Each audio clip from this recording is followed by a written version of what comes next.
2016-13-016. Baiklah, saya ingin memaparkan hasil laporan saya, yaitu materi pertama dekomposisi.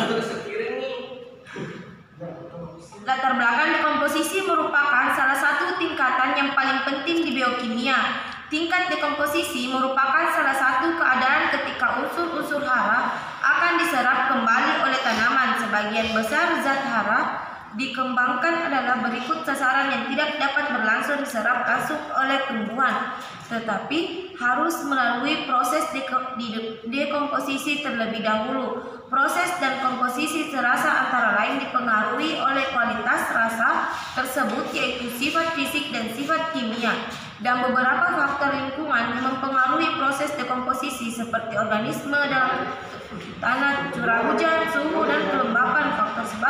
Faktor sebab proses dekomposisi berlangsung. Tujuan dan kegunaan. Percobaan ini bertujuan untuk mengetahui proses dan tingkat dekomposisi daun dari beberapa vegetasi pohon. Adapun kegunaan dari percobaan ini diharuskan dapat memberikan pemahaman tentang proses dekomposisi serta faktor-faktor yang mempengaruhi laju dekomposisi bahan tanaman. Faktor-faktor dekomposisi: 1. Kadar air, 2. aerosi, dan 3. suhu. Waktu dan tempat. Pada pukul 14.00 praktikum ini dilakukan di lahan percobaan di lokasi Sinjai Timur pada tanggal 22 November 2020. Hasil praktikum. Materi kedua, interaksi kompetisi dan biomasa. Latar belakang, kompetisi adalah salah satu bentuk interaksi antar dua atau lebih organisme dalam perebutan sumber daya yang berupa ruang tumbuh, unsur hara air, oksigen, dan cahaya. Kompetisi yang terjadi akan mempengaruhi bahan organik atau biomasa yang dihasilkan tanaman. Biomasa terkait erat dengan produktif tanaman yang sangat dipengaruhi oleh faktor fisik, iklim, dan tanah, kimia, unsur hara, biologis, hama, penyakit, dan besarnya populasi. Tujuan dan kegunaan: memberikan pengertian tentang interaksi tanaman pada tahap kompetisi dan memberikan pemahaman tentang konsep produktivitas biomasa tanaman yang dihasilkan dalam suatu periode tumbuh.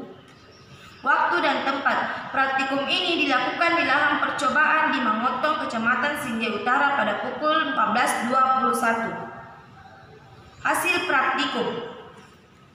Materi ketiga, faktor pembatas. Latar belakang. Setiap organisme adalah habitatnya selalu dipengaruhi oleh berbagai hal di sekelilingnya.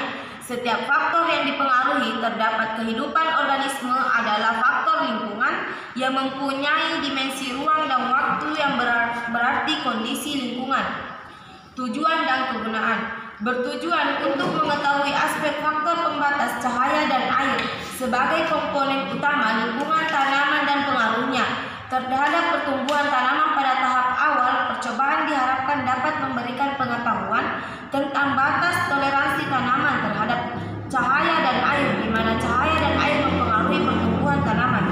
Faktor-faktor pembatas bagi pertumbuhan: 1. Temperatur, 2. Cahaya, 3. air.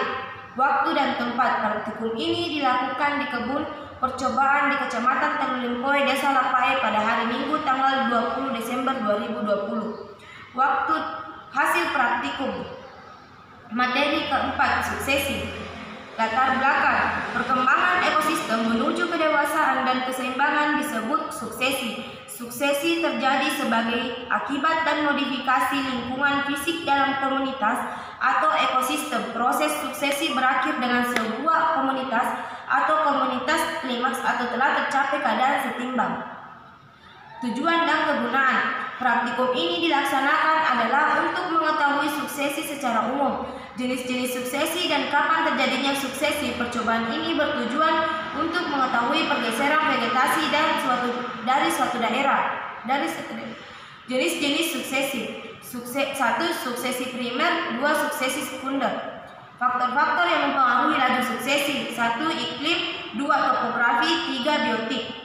Tempat dan waktu. Praktikum ini dilakukan di lahan percobaan di Desa Lapai, Kecamatan Tanglempoi pada hari Minggu 20 Desember 2020. Hasil praktikum laju suksesi. Terima kasih. Baiklah, itulah tadi pemaparan hasil praktikum dari saya. Assalamualaikum warahmatullahi wabarakatuh.